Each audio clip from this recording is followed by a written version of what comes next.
হাসিনার বিপক্ষে কথা বলতে কোনো ক্যাম্পাস লাগে না। হাসিনাকে ভারত গিলতেও পারতেছে না, ছাড়তেও পারতেছে না। আমরা গণ অভ্যুত্থান ঘটালাম দাদাদের দাদাগিরি করার জন্য না। কান পাচাটার সুযোগ নাই, দালালি চলবে না।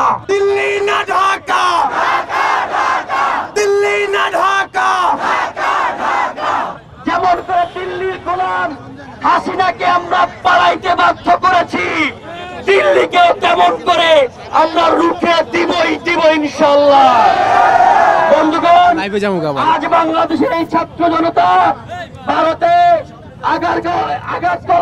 আগরতলায় উপায়ন কমিশনে আমরা প্রতিবাদের এই বিক্ষোভ সমাবেশে এখন বক্তব্য রাখবেন বাংলাদেশের সোশ্যাল মিডিয়ায় খুবই পরিচিত মুখ কন্টেন্ট ক্রিয়েটর কাফি।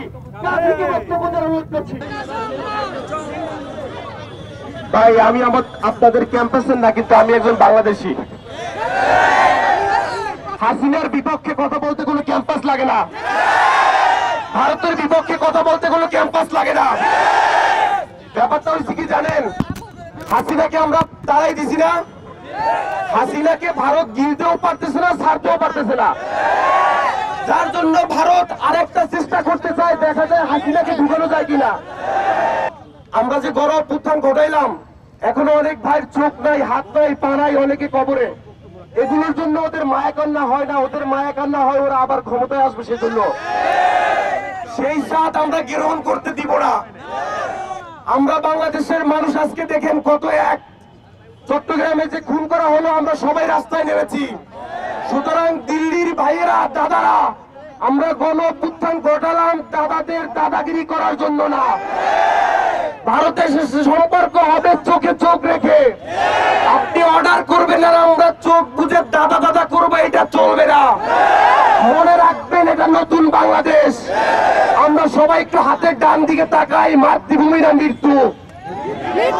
সুতরাং পাচাটার সুযোগ নাই, দালালি চলবে না। দিল্লি না ঢাকা, দিল্লি না ঢাকা। আমি ফেসবুকে ইউটিউবে ভিডিও বানাই, কিন্তু দেশের সাথে যখনই যেখানে দুর্দিন আসবে আমি সেখানে আপনাদের সাথে আসবো। আমি আপনারা যখন কোটা সংস্কার আন্দোলন করেন, তখন ছাত্রলীগের বিপক্ষে আমি ভিডিও বানাই, তখন আমি লাইভ ডিস্কে ছিলাম। তখন আমি বরিশাল বিশ্ববিদ্যালয়ে আপনাদের কাছে এসে আমি আশ্রয় পেয়েছিলাম। সুতরাং এখন আমি ঢাকাতে আছি, এই দেশের জন্য অলওয়েজ প্রস্তুত। সুতরাং আপনারা আমাদের ভাই, আমি আপনাদের ভাই, আপনাদের অলওয়েজ পাশে চাই। দিল্লি না ঢাকা।